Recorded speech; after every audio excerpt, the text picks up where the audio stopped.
Hello once again, I'm Don Jackson, and welcome to my 100th webcast.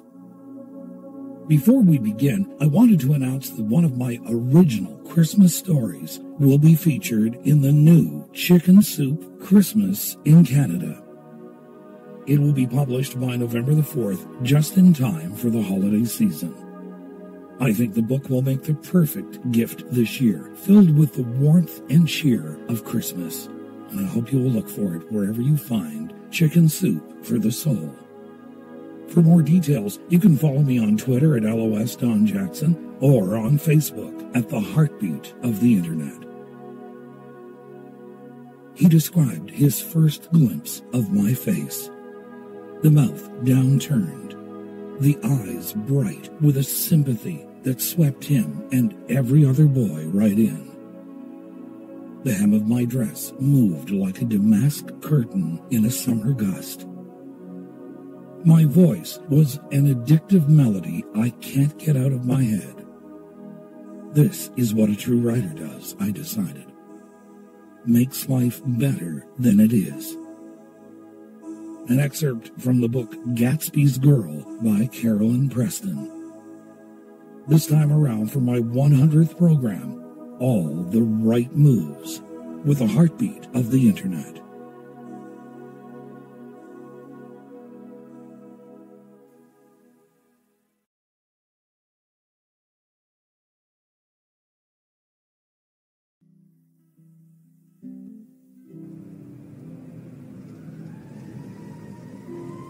We walked through a crowd on the move, only to stop and watch a street performer play the part of the mime. We watch her actions in order to discover what she wants her arms and legs to describe. We continue only to find a breakdancer on the sidewalk doing complicated moves and spinning on his back to the staccato beat of a rapper's lyrics. One of the most popular Summer Olympic events is gymnastics. We are amazed by the many ways the female gymnast can move so gracefully from one end of the mat to another. We watch the complicated choreography of another on a pommel horse, keeping his legs in constant motion throughout his routine. And we wonder at the athlete's determination and strength to carry it off flawlessly. We are in constant motion. We think we're still when we sit down or when we sleep at night, but the earth beneath our feet is constantly moving. Plate tectonics cause major and minor earthquakes as the earth's crust slips and changes. Winds move through the trees, causing the leaves to flutter and fall. The restless oceans are never completely still. The storms they fuel can grow to be monsters, spinning their way onto land and causing destruction in their wake.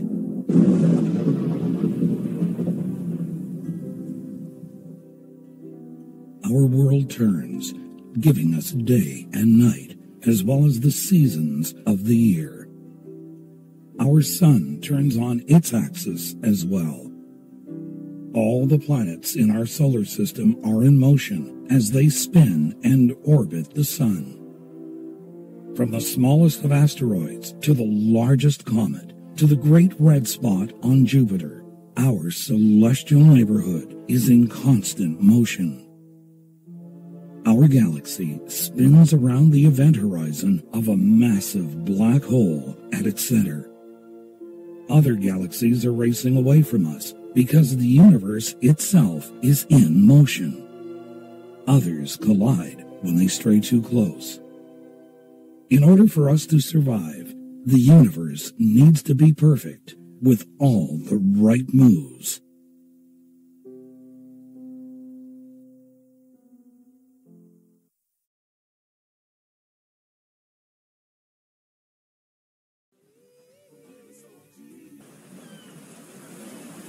On the seashore of endless worlds, children meet. The infinite sky is motionless overhead, and the restless water is boisterous. On the seashore of endless worlds, the children meet with shouts and dances. On the seashore of endless worlds is the great meeting of children. Rabindranath Tagore from Gitanjali. One of my sources said, "Children at play dance naturally and joyfully. Even some animals, like the stilt birds of Australia, perform little dances in simple movements of pacing, circling, hopping, stamping, and whirling.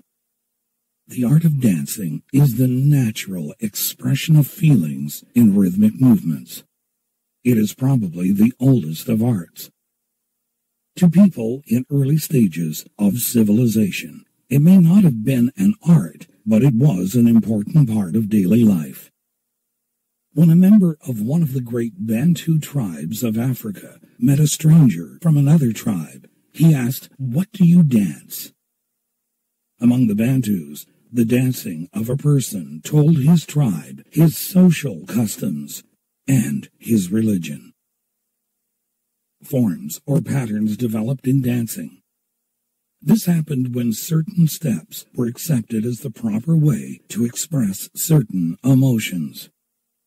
A dance celebrating the birth of a child had to be different from a dance mourning a death. A dance of victory could not be like a dance of medicine men for mysterious gods. Religious rituals grew in dance forms. Ancient Hebrews and Egyptians developed the dance as part of their religious ceremonies. This was thousands of years before the time of Christ.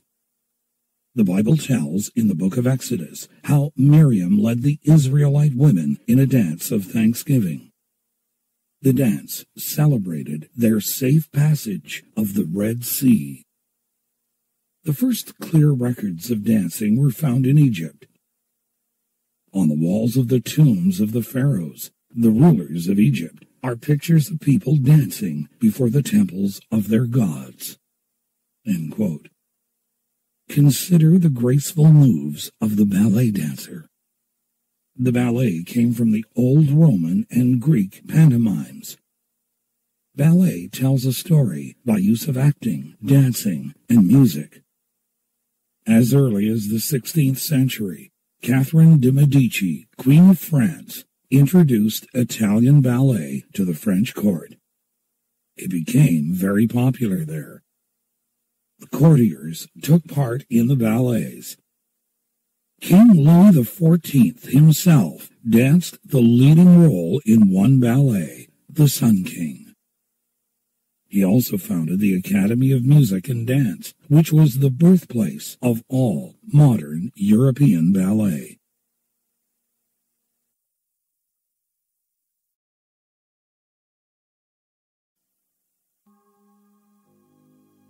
I found a most fascinating article in the Reader's Digest collection, Why in the World? Consider this, and remember, this was published some years back. In 1907, when Václav Nijinsky danced solo for the first time in public, his Russian audience went wild with delight. Nijinsky was then 16, and for the next decade he enjoyed the kind of success that others dream of. Above all, his remarkable leaps, in which he seemed to defy gravity, left audiences gasping with admiration. He was said to go up like a rocket and come down like thistle fluff. Nijinsky choreographed 4 ballets during a career cut short in 1917 by schizophrenia, and 3 have disappeared. In his day, the only way to preserve a ballet was for it to be passed on from one generation of dancers to another. an inexact method because slight adaptations and alterations soon lost much of the original. If a ballet went out of fashion, it could disappear forever. Nijinsky's insanity left him incapable of handing on his knowledge. When he danced L'après-midi d'une femme in Paris in 1912, his mildly erotic choreography caused both shock and delight. The ballet vanished for years, but Dame Marie Rambert managed to recreate it because she was one of the few who had seen it and had the skills to revive it. Some Russian ballets escaped westwards during the Revolution because they were recorded in one of 3 ways to indicate a dancer's movements. A fault with all systems is that they take too much time to record and to understand. Recording 1 minute's ballet is about a 6-hour job. Recently, film and video have recorded dance movements, but these have technical problems. If the camera focuses closely on one dancer, it misses the broader action elsewhere on the stage. In a long shot, it may lose detailed movements and essential facial expressions. Since the early 1980s, computer scientists have worked to develop recording programs using animated figures to simulate all the ingredients of a dancer's performance. Such programs require large computers beyond the reach of most dance companies. But just as computers of remarkable power are already in homes, it seems certain that technology will soon help choreographers to preserve for all time their own individual artistry.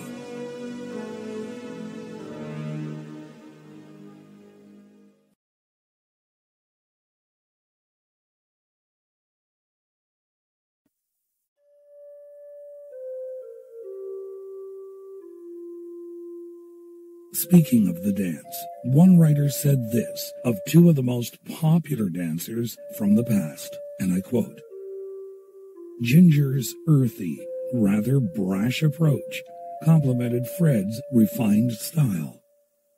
Critics said that Fred, older by 11 years, gave Ginger some class, and she gave him some sex appeal. Of course, the author of the article in the Reader's Digest collection, Why in the World, was referring to Fred Astaire and Ginger Rogers, the silver screen's great dance partners. And again I quote, "From 1934 to 37, they made 2 films a year, of which the best known are Top Hat and Swing Time.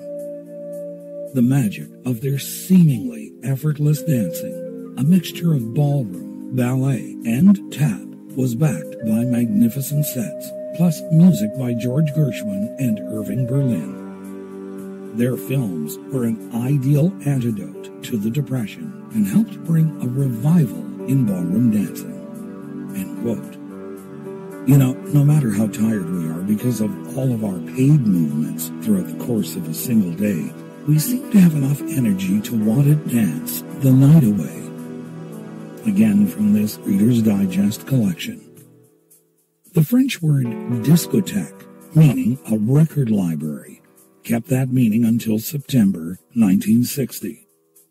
In that month, Chubby Checker had a hit record with The Twist, and the smart sets of New York, Paris, and London took up a new dance craze.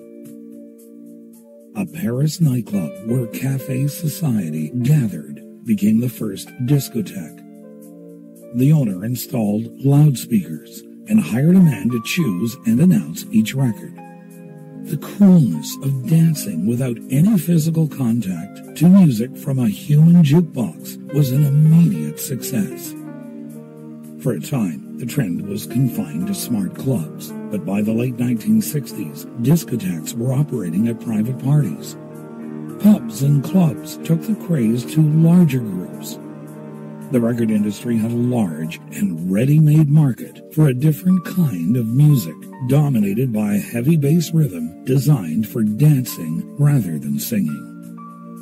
with the 1976 release of Saturday Night Fever starring John Travolta, the discotheque had come of age with its own music, dance style, dress code, and a new set of teenage fans.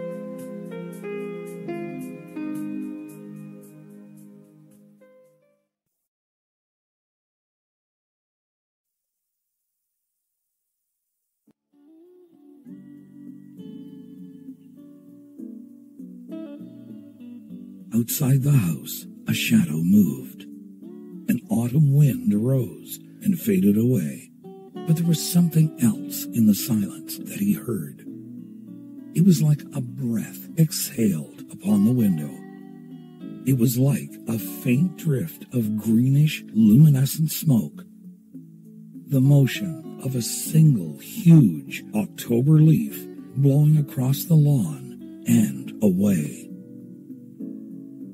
An excerpt from the writing of Ray Bradbury. Some of the movements that affect us deeply are so barely visible that we need to be in tune with our surroundings in order to have them register. The French writer Colette wrote, "All of us wince when a rose, falling apart in a tepid room, lets go of one of its shell-like petals and sends it adrift into its own reflection on a smooth marble surface. The sound of its fall, very soft, distinct, is like a syllable of silence and enough to move a poet." And speaking of words, Gustave Flaubert wrote, "The human language is like a cracked kettle on which we beat out a tune for a dancing bear, when we hope with our music to move the stars." Kathleen Hirsch, from a home in the heart of a city, said, "We move in a river of talk. We are the stories we tell one another, the myths we live by." So much of who we are comes from the stew of plots over which those before us have argued fiercely, shaded and shaped, and simply come to claim. Our days in a place deposit their own truths like minerals in our bones. End quote. Speaking of moving in a river of talk, this is an excerpt from On the Edge of Artistic Visions of the Shrinking Landscape, from Dancing on the Shore by Harold Horwood. And again I quote, "Why is running water such balm to the human spirit? Why do we sleep more soundly beside a waterfall than in the quiet forest? Better even than the rainbow, I think. It represents for us the continuing process of life on our planet. The flow of water is the cycle of fertility, renewing itself. It happens only because the sun has been shining, the mists rising, and the rains falling in the distant hills. A deep human instinct of involvement in the onward flow of life, the cyclical movements of nature, has given us this archetype of flowing water. The sound of it telling us that the world is alive, like the sound of a heart beating beside us in sleep.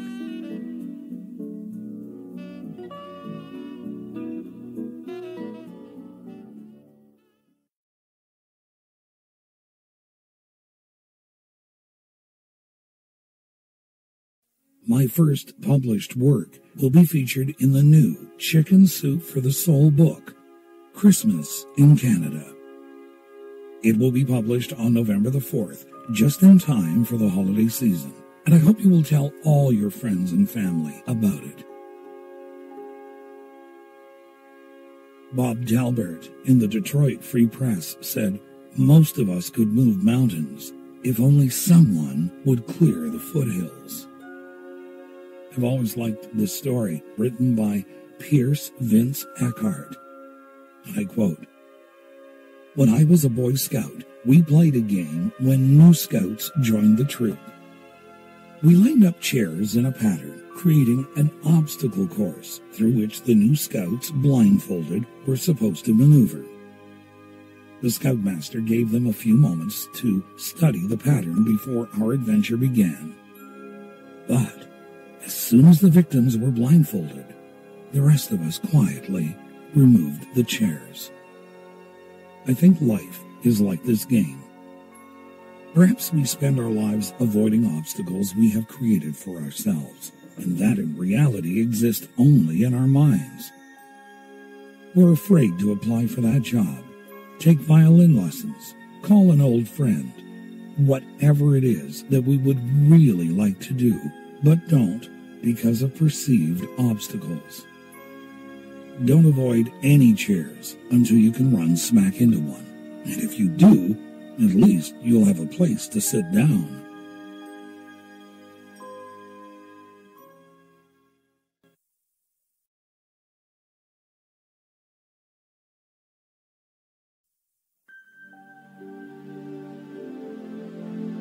I want to know you moved as I breathed, in the same world as me. The words of F. Scott Fitzgerald. Finally, Anne Morrow Lindbergh from her bestseller Gift from the Sea, and again I quote, "A good relationship has a pattern like a dance and is built on some of the same rules. The partners do not need to hold on tightly because they move confidently in the same pattern, intricate but gay and swift and free, like a country dance of Mozart's. To touch heavily would arrest the pattern and freeze the movement, to check the endlessly changing beauty of its unfolding. There is no place here for the possessive clutch, the clinging arm, the heavy hand. Now, arm in arm, face to face, back to back, does not matter which, because they know they are partners moving to the same rhythm, creating a pattern together and being invisibly nourished by it. Good night, sweet dreams. I'm Don Jackson.